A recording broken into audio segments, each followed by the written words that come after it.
जो JEE preparation की तैयारी करते हैं या जो भी मेडिकल की तैयारी करते हैं, तो ये विकास जी आज बताएंगे आप लोगों को। और विकास जी एनआईटी जालंधर से हैं और विकास जी आपको संपूर्ण जानकारी देंगे किसके बारे में, तो जेई और मेडिकल के बारे में। जो विद्यार्थी 12th पास आउट है या 12th अपेयरिंग में है, इस फॉर्म को कैसे भर के इसमें क्वालिफाई कर सकते हैं और जेई में आप निकाल कर अच्छा कॉलेज प्राप्त कर सकते हैं। ये एनआईटीएन है तो आप लोगों को गाइड करेंगे।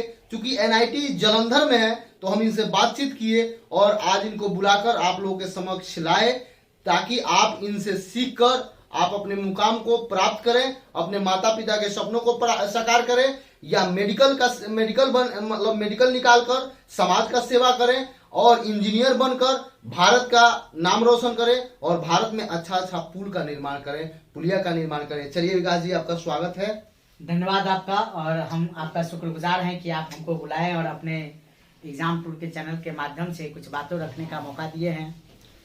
और आप सभी स्टूडेंट्स को सबसे पहले तो हम गुड इवनिंग कहना चाहेंगे। वैसे रात ज़्यादा हो गई है, लेकिन जो स्टूडेंट लोग होते हैं उनके लिए इवनिंग ही होती है। कहा जाता है उनके लिए रात ही शाम है, रात ही सुबह है और रात ही दोपहर है।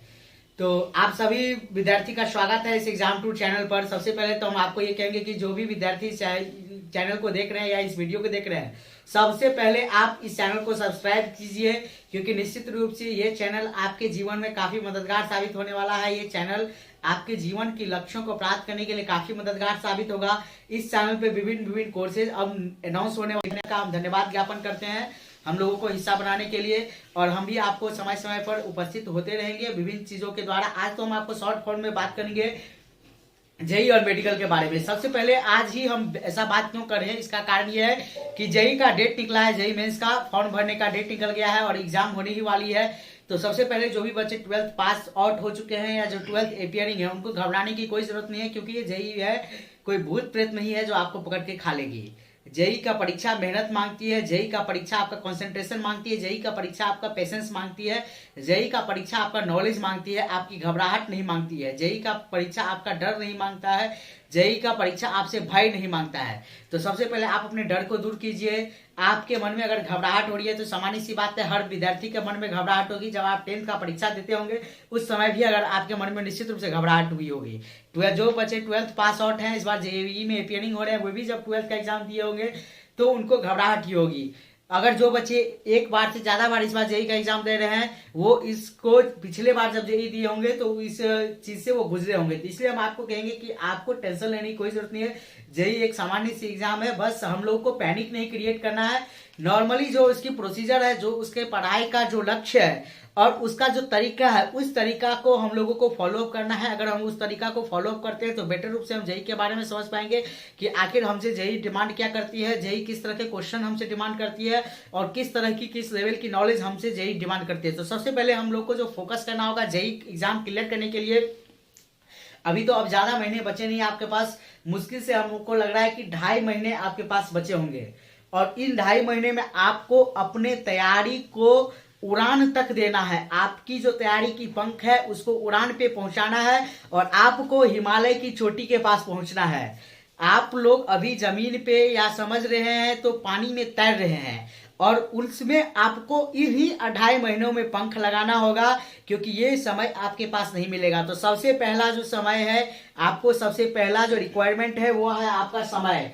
आप अगर जेई में बैठ रहे हैं तो सबसे पहले आपको टाइम की आपकी किल्लत होनी चाहिए, मतलब टाइम का आपको ख्याल होना चाहिए कि आपके पास कितना टाइम अवेलेबल है और कितना टाइम अवेलेबल नहीं है, और उस अवेलेबल जो टाइम है उस टाइम में आप उसको क्या यूज कर रहे हैं और किस प्रकार से उसको यूज नहीं कर रहे हैं। तो सबसे पहले तो हम ये कहेंगे कि आपके पास जो भी टाइम है उसका प्रॉपर वे से यूज कीजिए, उसको मिसयूज नहीं कीजिए, प्रॉपर वे से स्टडी कीजिए, ज्यादा पैनिक नहीं क्रिएट करते हुए। आज से अप्रोक्सीमेटली ज्यादा नहीं हम कहेंगे, 8 घंटा पढ़ना आप शुरू कर दीजिए। 8 घंटा आपकी मिनिमम रिक्वायरमेंट है। आप ज्यादा से ज्यादा कर सकते हैं तो 8 से 9 घंटा कीजिए, इससे ज्यादा की कोई जरूरत नहीं है। एग्जाम आने वाली है, 2.5 महीना मात्र एग्जाम की बनी है, तो 7 घंटा का नींद भी आपको निश्चित आवश्यक है। जो बच्चे कम सोते हैं उनके लिए 6 घंटा हम कह सकते हैं, लेकिन अगर आपके अपने ब्रेन को भी हेल्दी रखना है और आपको कंसंट्रेट होकर पढ़ना है तो 7 से घंटा नॉर्मल 6 से 7 घंटा, 6.5 घंटे, 6 घंटे, 7 घंटे आप सोच सकते हैं, और जिससे होता क्या है आपके दिमाग थोड़ी फ्रेश रहेगी, आप कंसंट्रेट कर पाएंगे, चीजों को बेहतर ढंग से समझ कर पढ़ पाएंगे।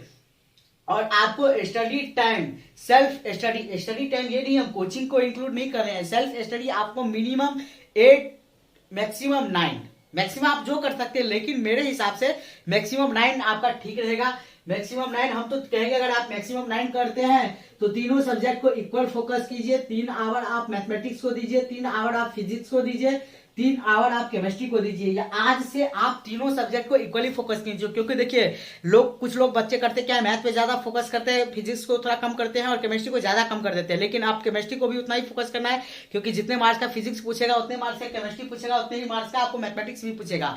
केमिस्ट्री पे ध्यान रखना है, केमिस्ट्री स्कोरिंग सब्जेक्ट है, और केमिस्ट्री अगर आसान पूछती हल्का भी, केमिस्ट्री बहुत ही डिफिकल्ट भी पूछेगी तो आपके स्कोरिंग क्षेत्र में ही रहेगा, आपके क्षेत्र से ज्यादा नहीं है। केमिस्ट्री का क्वेश्चन मतलब समझिए फ्री हिट, केमिस्ट्री को क्वेश्चन को फ्री हिट की तरह लेना है, उस पर छक्का लगाना ही लगाना है। तो समझिए आपको केमिस्ट्री में ज्यादा आपको मार्क्स गेन करने हैं। केमिस्ट्री को भी 3 घंटा आज से प्रॉपर वे में दीजिए, पूरी की पूरी क्लियर हो जाएगी। 3 घंटा आप मैथमेटिक्स को दीजिए, 3 घंटा आप फिजिक्स को दीजिए, 9 घंटा आज से अगर आप 2.5 महीने की रेगुलर स्टडीज को करते हैं तो निश्चित रूप से हम कह रहे हैं, अगर आप आज 0 लेवल पे हैं फिर भी आप एनआईटी क्लियर कर सकते हैं। 2.5 महीना में हम बता रहे हैं, अगर आप 0 लेवल पे हैं तो भी 2.5 महीना में अगर आप 9 घंटा self study without classes, class अगर है तो क्लास को इंक्लूड कीजिए, 9 घंटा प्लस में कीजिए।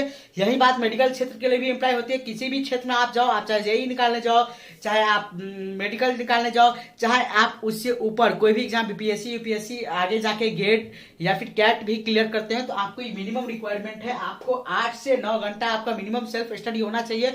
अगर आप इतना सेल्फ स्टडी करते हैं तो कोई भी एग्जाम आपके लिए हार्ड नहीं है, सारी एग्जाम आपके लिए आसानी होगी और निश्चित रूप से कंक्लूड होगी एग्जाम और आपको अच्छा रिजल्ट आएगी, ये हम दावा के साथ कहते हैं। तो ठीक है भाई, पहले फिजिक्स केमिस्ट्री और मैथमेटिक्स ये तो हमने एक्सप्लेन कर दिया। तो पहले कहते हैं मैथमेटिक्स के कौन से पार्ट पे आपको ज्यादा ध्यान देना है। 12th का जो मैथमेटिक्स है उस पर आप ज्यादा ध्यान दीजिए, साथ ही केमिस्ट्री को सारे पार्ट को क्लियर कीजिए। जो केमिस्ट्री में जो याद करने वाले चैप्टर है, जैसे P block, S block, D block, उसके बाद मेटलर्जी हो गए, आप उसके बाद आप केमिस्ट्री में जो है सो इलेक्ट्रोकेमिस्ट्री पे फोकस कीजिए, इलेक्ट्रोकेमिस्ट्री के अच्छे क्वेश्चन पूछे जाते हैं।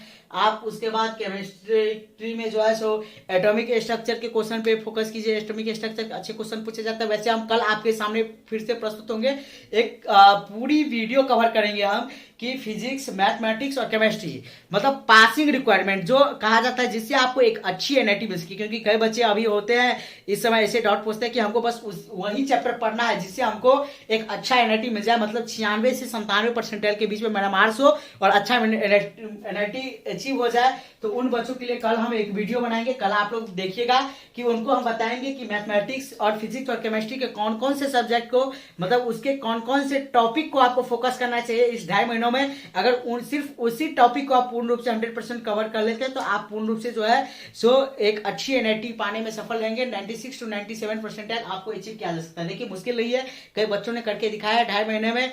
एक एग्जाम्पल भी हम आपको कल देंगे कि हमारे कई साथी रहे, हम भी एनआईटी क्वालिफाइड हैं और एनआईटी जालंधर में industrial and production engineering 3rd year में है अभी।